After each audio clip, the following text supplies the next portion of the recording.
Илимий изилдөөлөргө таянсак, баланын мээси жатында 5 жумал кезинен баштап эле өнүгүп баштайт. Ал эми бала 5 жашка чыкканда анын мээсинин көлөмү чоң кишилердин мээсинин көлөмүнөн 10% эле кичине болот экен. Ошондон улам окумуштуулар баланын жашоосундагы алгачкы 5 жыл абдан маанилүү экенин баса белгилешет. Бүгүнкү видеодо бала 5 жашка чыкканга чейин мээси кандай өнүгөт, ата-энеси мээсинин туура өнүгүүсүнө кандай салым кошо алат, кандай көнүгүүлөрдү жасаш керек, ошол тууралуу сүйлөшөбүз. Саламатсыздарбы? Менин атым Арстанбек Жолочу. Кантип аң сезимдүү ата-эне болобуз, баланы кантип өстүрүш керек деген темаларды изилдеп, Инстаграмда Балаком KG баракчасында бөлүшүп келем. Мындан тышкары Балаком басма жүз аркылуу кыргыз тилин өнүктүрүү, балдарыбызга кыргыз тилин кичинесинен баштап сүйдүрүү, сүйлөтүү максатында кыргызча жана кыргызча, англисче китептерди чыгарып келебиз. Бул видеону аягына чейин көрүүгө чакырам. Видеонун башында айткандай эле, баланын мээси жатында кезинде 5 жумал кезинде эле өнүгүп баштайт экен.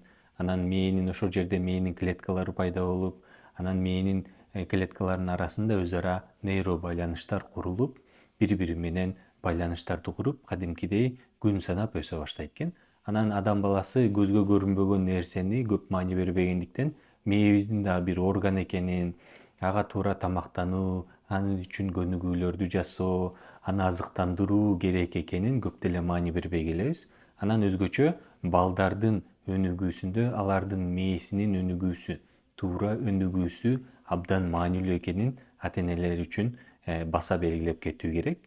Себеп дегенде баланын жана физикалык мээсинин көлөмү 5 жашка чейин чоң кишиникиндей эле калыптанып, чоң кишиникинен 10% эле кичинекей болот экен. Ошол 5 жашка чейин баланын мээсинде ар түрдүү миллиондогон нейро байланыштар секунд сайын калыптанып, анан бала жанагындай орусча айтканда губка сыяктуу баардык маалыматтарды, кыймыл-аракеттердин баарын ошо 5 жашка чейин сиңирип, анан мээсиндеги негизги түшүнүктөр, негизги кыймыл-аракеттер, негизги пайдубалы ошол 5 жашка чейин калыптанат. Анан балдардын 5 жашка чейинки мээсинин ийкемдүүлүгү өтө жогору болгондуктан баардык маалыматтарды, иш-аракеттерди, үйрөтүлгөн нерсенин баарын тез өздөштүргөнгө мүмкүнчүлүгү бар. Мисалы үчүн 2-3 тилди чөйрөдө чоңойгон балдар ошо 3 тилди тең бирдей өнүктүрүп, ошо 3 тилди алмаштырбай сүйлөгөнгө күбө болуп келебиз. Анан биз таң калабыз, балдар муну кантип үйрөнүп алды? Кенедей эле бала деп. Бирок ошол жана видеодо айтылгандай, башында айтылгандай, баланын 5 жашка чейинки мээсинин ийкемдүүлүгү өтө жогору болгондуктан маалыматты үйрөнүү, маалыматты сиңирүү, маалыматты сактап калуу жөндөмдүүлүгү өтө жогору болот. Ошондон улам окумуштуулар балаларга 5 жашына чейин өнүгүүсүнө абдан чоң маани берүү, көңүл буруу, өзгөчө ата-энелердин баласынын өнүгүүсүнө салым кошуп дайыма жанында болуусу сунушталат. Анан балдардын өнүгүүсүндө, мээсинин өнүгүүсүндө ата-энелердин ролу абдан чоң болот. Анткени 5 жашка чейин көпчүлүк учурда балдар ата-энесинин жанында болот, энесинин жанында болот, атасынын жанында болот. Көп нерсени үйдөн үйрөнөт.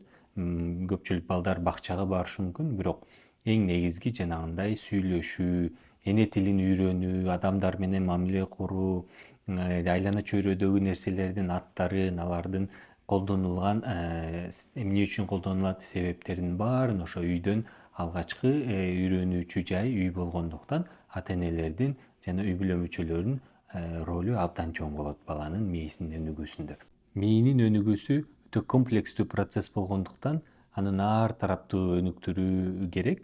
Бирок эң мындай доктурлардын изилдеп чыккан байкоолордун натыйжасында мээнин бир стандарттуу өнүгүүсү кандай экенин алгач билип алсак, анан ошого карата ар кандай аракеттерди жасап, балабызга көңүл буруп, мээсинин туура өнүгүүсүнө жардам бере алабыз. Баланын мээсинин өнүгүүсү бир канча этапка бөлүнгөн. Ошолордон биринчиси бала жана 5 жумалык жатында кезинен баштап төрөлгөнгө чейинки убакытты алсак болот. Бала ошо 5 жумалык кезинде мээси калыптанып баштайт. Анан 20-24 жумага келгенде анын жана сезүү, даамды татуу, анан угуу сенсордук системалар өнүгүп, анан бала 28 жума болуп калганда сырттан келген үндөрдү угуп өзгөчө энеси сүйлөгөндө ошо энесинин үнүнө реакция кылып баштайт. Анан көпчүлүк айта берет го, кээ бирөө баласынын боюнда бар кезинде баласына музыка угузат экен, аны менен сүйлөшө берет экен. Ошо бала жатында бала да түшүнмөк беле, курсактагы бала деп коет. Бирок бул чын эле илимий жактан изилдөөлөргө таянсак, бала чын эле сырттан келген үндөрдү угуп кабыл алып баштайт экен, түшүнбөсө дагы. Ошондон улам өзгөчө кош бойлуу ата энелер баласы курсакта чоңоюп калган кезде алар менен сүйлөшүп, күнүнө 2-3 жолу, кечке эртеден кечке эмес, бирок күнүнө бир 2-3 жолдон сүйлөшүп, бирдемелерди айтып берип, ырдап берип, ошондой мамиле куруп баштаса, балага дагы оң таасирин тийгизип, баланын чоңоюшуна, курсакта өсүшүнө дагы пайдалуу болору айтылган. Андан кийинки этап болсо, бала төрөлгөндөн баштап 3 айга чейин. Көпчүлүк учурда бала бул убакта жатып эле, чалкасынан жатып эле, анан тамак катары энесинин сүтүн ичип эле өнүгүп баштайт. Анан ушул учурда баланын жана көрүү системасы, угуу системасы, даам татуу системалары күндөн күнгө өнүгүп, ал эми мээсиндеги жана нейро байланыштар, миллиондогон нейро байланыштар калыптанып өнүгүп баштайт. Анан ушул убакта бала ата энесинин өзгөчө атасы менен энесинин беттерин таанып, анан жанагындай аларга реакция кылып күлүп, кыймылдатып, тегеректеги добуштарды, үндөрдү таанып баштайт. Ушул төрөлгөндөн баштап 3 айга чейинки убакытта жана баланы көтөрүп, аны менен сүйлөшүп, анан жумшак көз караштар менен анын көзүн карап, акырын мындай назик үн менен аны менен сүйлөшүү бала менен эненин, бала менен атанын ортосундагы байланышты дагы өнүктүргөнгө, жакшы байланыш курганга жардамы тиет. Андан кийинки баланын өнүгүүсү 3 айдан баштап 12 айга чейин. Бул убакта балдардын жана беттерди таануу, үндөрдү таануу функциялары дагы да жогорулап, өзгөчө өзүнүн ата энесин аябай жакшы таанып, аларга күлүп баштайт. Анан 6 айынан баштап баланын жана эске тутуусу, мээсининдеги эске тутуу бөлүмү пайда болуп, бир нерселерди эстеп калып баштайт. Мындан тышкары бул тааныш, анан бул чоочун деген түшүнүктөр да кирип баштайт. Мисалы үчүн баланы өзү ыйлап атканда атасы же апасы келип кармаса, бала кадимкидей басылып калат. Ал эми конокторго же чоочун бирөөлөр келгенде бала алардан кадимкидей качып, анан билип баштайт да, ал чоочун экен, бул чоочун эмес деп. Анан ушул убакта ата эненин баласына болгон мамилеси абдан маанилүү. Баласы ата энесин карап бир нерселерди айтканга аракет кылат, ар кандай үндөрдү чыгарат. Анан ошол убакта ата эне дагы аны менен сүйлөшүп, жай жана назик тон менен сүйлөшүп, алар менен чогуу ойноп, оюнчуктарды көргөзүп, алардын эмне мындай шылдыратып, алар менен чогуу ойногондо баланын өнүгүүсүнө, ошондой тегерегиндеги нерселерди үйрөнүүсүнө оң таасирин тийгизет деп айтышат. Андан кийинки балдардын өнүгүү этабы бул 1 жаштан 3 жашка чейин. Бул жашта ар бир бала өзгөчө болгондуктан, белгилүү бир айында бала муну кылыш керек, тигини кылыш керек деген чектөөлөр жок. Бирок жалпы жолунан айтканда, ошо 1 жаштан 3 жашка чейин балдар сүйлөгөндү үйрөнөт, ар кандай сөздөрдү үйрөнүшөт. Анан жана эске тутуусу дагы да өнүгүп баштайт. Ар кандай мамилелерди курганды үйрөнүп баштайт, жана социалдык мамиле, мисалы үчүн кимге кандай мамиле кылыш керек, кээде мисалы үчүн жана таттуу бир нерселерди сураганда ата энесине мынтип жагалдангандай кылып, анан жини келгенди үйрөнүп, кубанганды үйрөнүп, ошонун баары мындай ар бир бала албетте өз өзүнчө үйрөнөт. Бирок жалпы жолунан ушундай негизги фундаменталдык нерселерди үйрөнүп балдар, анан өнүгүүсү ушул жолдо башталат.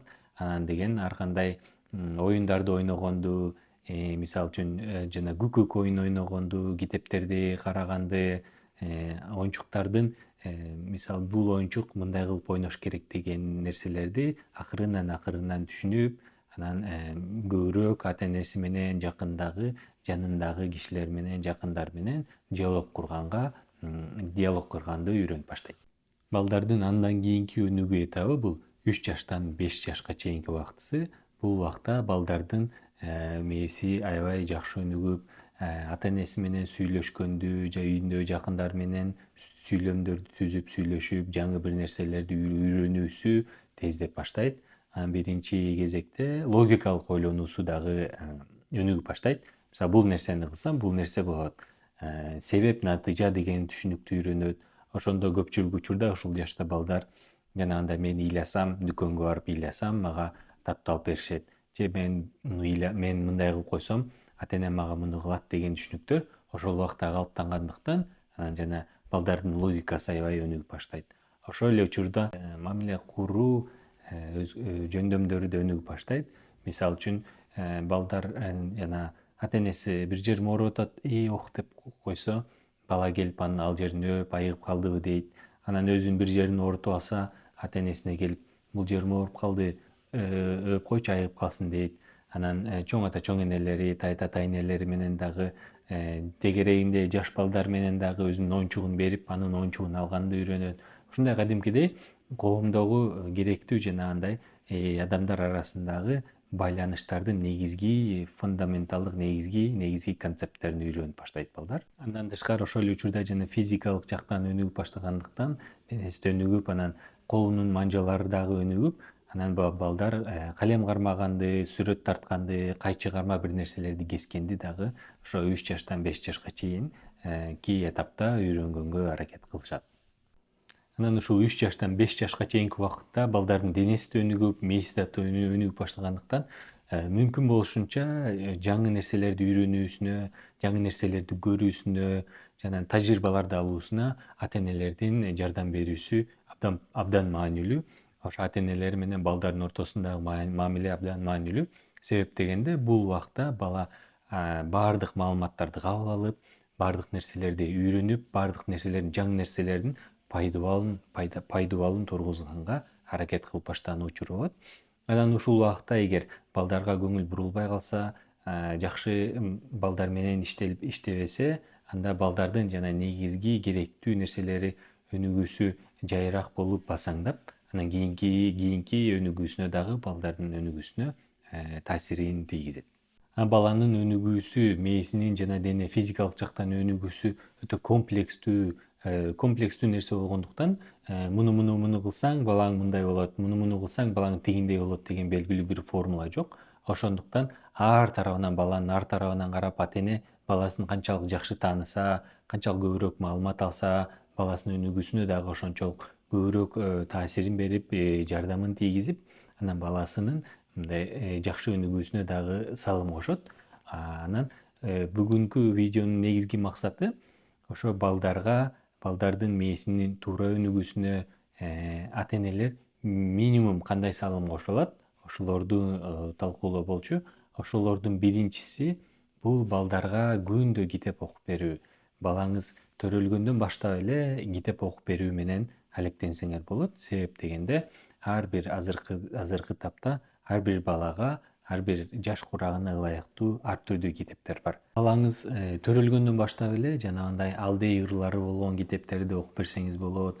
Кичинекей кыска жооң эме китептерди окуп берсеңер болот. Анан балдар улам өскөн сайын алардын жашына ылайыктуу башында, мисалы үчүн 1 жашка чейинки балдарга башында сүрөтү көп, жазуусу аз китептерди, андан кийин 2-3 жаштагы балдарга жанагындай китепти ачканда ичинен жашыруун бирдемелер чыккан китептерди алып берсеңер болот. Андан кийин 3-4-5 жаштагы балдарга кыска окуяларды, аңгемелери болгон, сүрөттөрү менен болгон китептерди окуп берсеңиз, ар түрдүү китептерди окуп берсеңиз, анан балаңыздын өзүнө жаккан сөзсүз түрдө бир канча китеби болот, өзүнө жаккан сөзсүз жанры болот, сүрөттөрдү жактырган, сөзсүз сүрөттөрүн жактырган китептер болот. Ошон үчүн балаңызга канчалык китеп көбүрөөк окуп берсеңиз жана күндө китеп окуп берүүнү адат кылсаңыз, бул балаңыздын күнүмдүк бир рутинасына кирип, анан балаңыз дагы күндө бул китепти окуйм, жатарда муну окуйм, күндүз бул китепти окуйм деп өзүнө кандайдыр бир эмелерди, рутинаны жасап алат да. Анан китеп окуп атканда түз эле мындай жөн эле китеп окубай, китепти ошо мындай үнүңүздү бекем чыгарып, ар кайсы жана диалогдор болгон жерлерди, үнүңөрдү өзгөртүп, кээ бирөөнү жогору үндө алып, кээ бирөөнү жапыз үн кылып, мисалы үчүн жаныбарлардын үндөрүн туураганга аракет кылып, ошондой жанагындай эмоциялар менен окуп берсеңиз, балаңыз да кызыгып окуп, анан бул тил аркылуу, ушу китеп аркылуу ата эне баласы менен сүйлөшүп, анан баланын жанагындай сүйлөөсүнө дагы, сөз тилинин чыгышына, сөз байлыгынын кеңейишине дагы китеп окуу аябай чоң жардам берет. Анан эгерде сиз ага кошумча жанагындай эмоциялар менен окуп берсеңиз, балаңызга аябай жагып, анан ошону элестеткенге, кыялданганга мүмкүнчүлүгү болуп, балаңыз китеп окуганга кызыгып, анан бул жанагындай тажаткан нерсе эмес, күндө жасалчу кызыктуу үй бүлөлүк салтыңарга айланат. Анан китеп окуунун дагы бир жакшы жери балдарга, мисалы үчүн тегеректе жок нерселерди үйрөтүүнүн эң сонун мүмкүнчүлүгү, мисалы үчүн жапайы, өзгөчө жапайы жаныбарлар, эгер шаарларда жашасаңар, үй жаныбарларын деле балдар көргөнгө мүмкүнчүлүгү жок болот. Ал эми китептер аркылуу, мисалы үчүн бул кой, бул уй деп, уй мөөрөйт, кой маарайт деп үндөрүн туурап берсеңиз, ал эми бул жапайы жаныбарлар, бул жолборс, маймыл деп алардын үндөрүн да туурап коштоп берсеңиз, анан бала жок дегенде китеп аркылуу ошолорду үйрөнүп, анан дүйнө таанымы кеңейип, кадимкидей жаныбарлар дүйнөсүн же болбосо башка жаратылыш дүйнөсүндөгү нерселерди да сүрөт аркылуу таанып, тааныганга мүмкүнчүлүгү болот.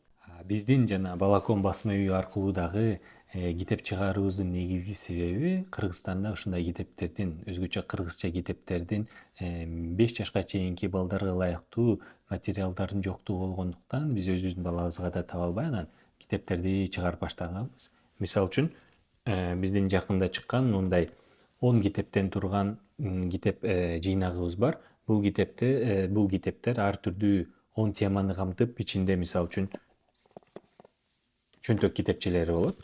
Бул китептердин ичинде сүрөттүү жана сөздөр аз балдарга, жана жаңы тил чыгып келаткан балдарга, жаңы сөздөрдү үйрөнүп жаткан балдарга аябай жакшы, пайдалуу. Бул сүрөттөрүн көрүп, анан сөздөрүн көрүп, булардын үйрөнгөнгө мүмкүнчүлүгү болот. А мындан тышкары, мунун кыргыз тили аркылуу эле англис тилин үйрөнүү максатында муну 2 тилдүү кылып чыгарганбыз. Ошондо балаңыз кичинесинен эле кыргызча сөздөрдү үйрөнүп атып, англисчесин дагы үйрөнүп алат. Демек, баланын кичинекей кезинен эле кыргыз тили аркылуу эле дүйнөлүк тил, англис тилин үйрөнүү мүмкүнчүлүгү бар турбайбы деп, англис тилине болгон дагы кызыгуу артат. Анан бул китептердин дагы жакшы жери, биз ата энелерге ыңгайлуу болсун деп, кыргызча окулушун, англисче сөздөрдүн кыргызча окулушун дагы жасап койгонбуз. Ошондуктан мындай кыргызча мүмкүн болушунча англисчеге жакыныраак окулгандай кылып жазганбыз. Анан сиз дагы балаңызга кичинесинен эле тили жаңы чыгып баштагандан баштап эле ушул китептер, биздин китептер аркылуу кыргыз тилин үйрөтүп, анан аны менен бирге англис тилин дагы үйрөтсөңүз болот. Анан баланын өнүгүүсүнө пайдалуу экинчи аракеттердин бири бул ыр жана музыка. Кыргыздар дагы бул нерсени билгендиктен, балдар кичинекейинен баштап эле төрөлгөндө балдарга энелери жанагындай алдей ырларын ырдап берип, ал ырлар аркылуу ошо тегеректе болуп жаткан нерселерди айтып берип, түшүндүрүп берип, жомокторду, майда кыска жомокторду, аңгемелерди обонго салып ырдап берип, балдардын ошо кичинесинен баштап эле музыкага, ырга жана ыргактарды таануусуна себепчи болушкан. Себеп дегенде музыка баланын эске тутуусун, координациясын, өзгөчө жана ритмдерди, ыргактарды үйрөнүүсүнө чоң жардам тиет. Мындан тышкары күндө ырдап берүүнүн натыйжасында жана балдарга, тили чыга элек балдарга сөздөрдү үйрөнүүсүнө, ошо ыргактар менен, сөз айкаштары менен сөздөрдү сиңирүүсүнө жана кийин тили чыгып баштаганда ошол сөздөрдү так даана айтуусуна чоң жардамчы болот.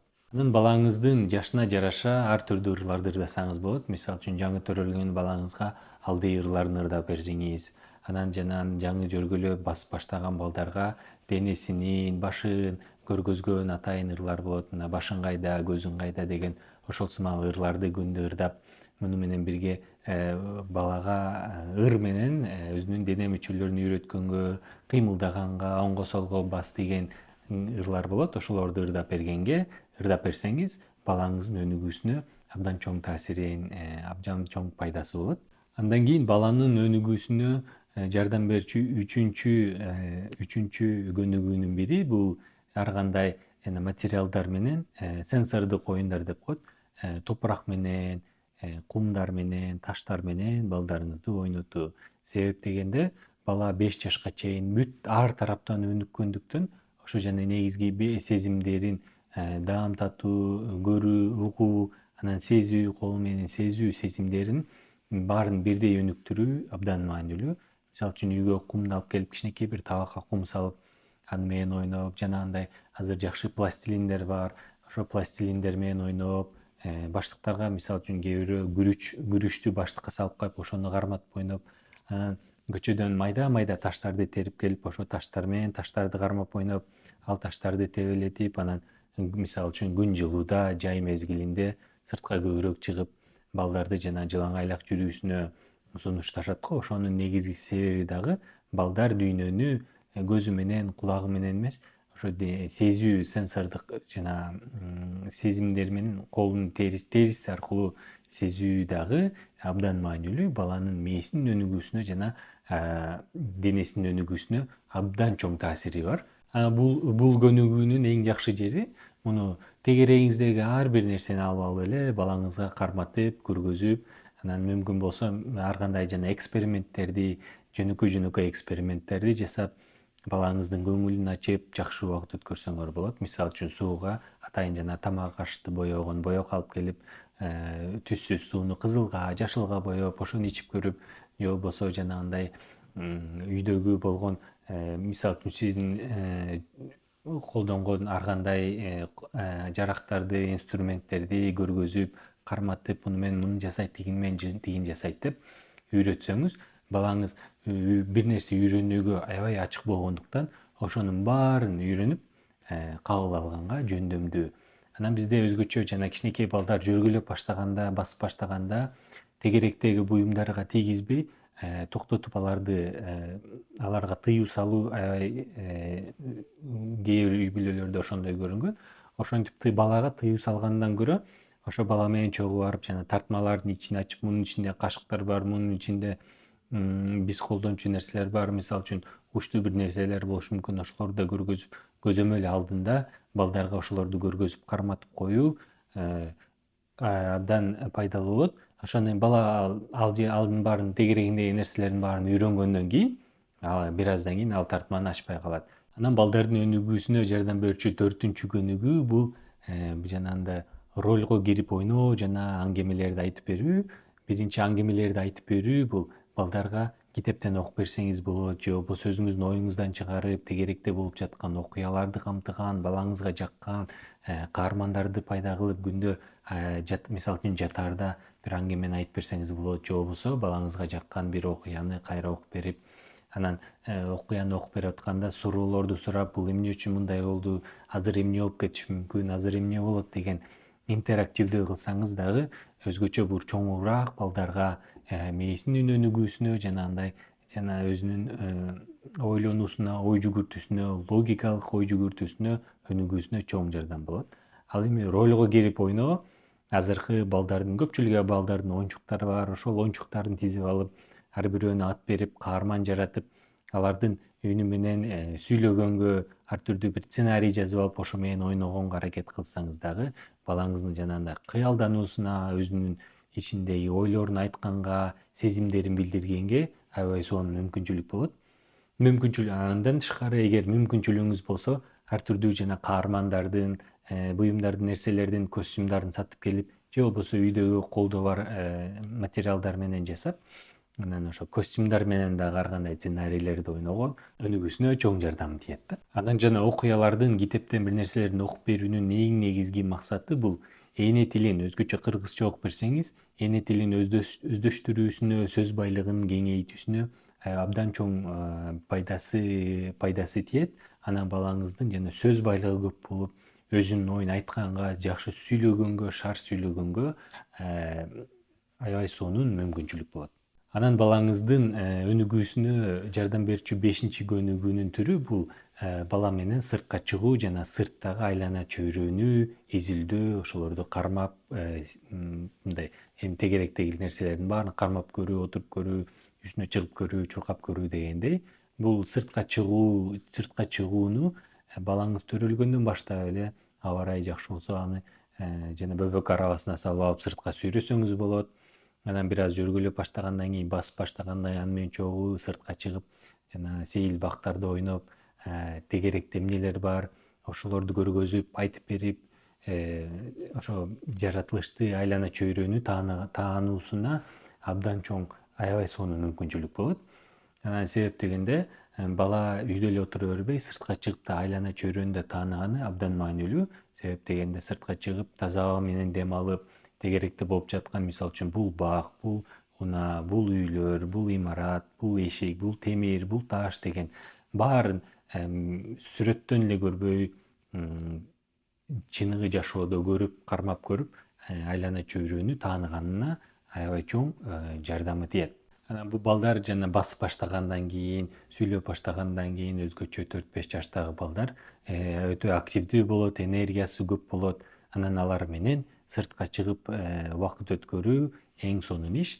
Сыртка чыгып чуркоо, жанагындай бир нерселерди катып коюп ошону издөө, сырттагы оокаттар менен, буюмдар менен бир нерселерди жасоо баланын өнүгүүсүнө жанагындай ар тараптуу көрүү, угуу, колу менен сезүү, ойлонуусуна, логикалык ой жүгүртүүсүнө, ошонун баарын бириктирип, өнүгүүсүнө жардам берүүчү көнүгүүлөрдүн бири. Анан өзгөчө жер үйдө жашасаңыз, балаңыз менен сыртка чыгып сөзсүз эле ойноо эмес, сырттагы майда барак жумуштарды жасоо, мисалы үчүн машинени жууган же болбосо кичинекей бакчадагы жанагындай бирдей ото чөптөрдү отогон, короону шыпырган, короону жууган, ушул сымал нерселердин баары бул жанагындай сенсордук үйрөнүүгө, көзү менен көрүп үйрөнүүсүнө, ар түрдүү сыртта болуп жаткан добуштарды угуусуна, сыртта жана таза аба менен дем алып, мээсинин кычкылтек менен кычкылтек менен дем алып туруусуна дейли бул сыртка чыгуунун баардык эмеси комплекстүү пайдасы өтө жогору. Ошондуктан балаңызды сыртка чыгарып, канчалык көбүрөөк сыртка чыгарып, сыртта убакыт өткөрсөңүз, ошончолук балаңыздын өнүгүүсүнө түздөн түз жакшы таасирин тийгизет. Эми жыйынтыктай турган болсок, баланын 1 жашынан төрөлгөндөн баштап 5 жашка чейин дагы 5 жыл бар, көп убактым бар деп ойлошуңуз мүмкүн, бирок чынында аз эле убакыт бар. Анан ар бир мүнөт, ар бир күн эсептелинет. Анан ар бир балаңыз өзгөчө, жана балаңыздын мээси 5 жашка чейин өнүгүп жатканда ар бир позитивдүү көнүгүү, позитивдүү жанагындай жашоосундагы тажрыйба, жаңы бир нерсе үйрөнүү, жаңы бир нерсе көрүү баланын кийинки жашоосуна жана ташка мөөр баскандай эле таасирин тийгизет. Балаңызга канчалык көбүрөөк көңүл буруп, өнүгүүсүнө көбүрөөк салым кошсоңуз, балаңыздын кийинки жашоосуна дагы окуусунда болобу, ишинде болобу, ийгиликтерге жетүүсүнө, жакшы иштерди жасоосуна абдан чоң таасирин тийгизет. Анан азыркы учурда мурунку видеолордо да айткандай, экран убактысы жана балдардын экранда өткөргөн убактысы өтө жогору болуп атат. Анан ошону азайтуу максатында дагы, баланын өнүгүүсүнө салым кошуу максатында дагы бүгүн ушул 5 негизги баарыбыз жасай алчу көнүгүүлөрдү талкууладык. Анан бул чыгарылыш силерге жакты деп ойлойм. Сиз дагы балаңыз менен кандай көнүгүүлөрдү жасайсыз, өнүгүүсүнө кандай иш-аракеттерди жасайсыз, биз менен бөлүшкөндү унутпаңыз. Астыда комментарий жазып, биз менен бөлүшө кетиңиз. Мен менен аягына чейин болгонуңуз үчүн чоң рахмат. Кайрадан көрүшкөнчө.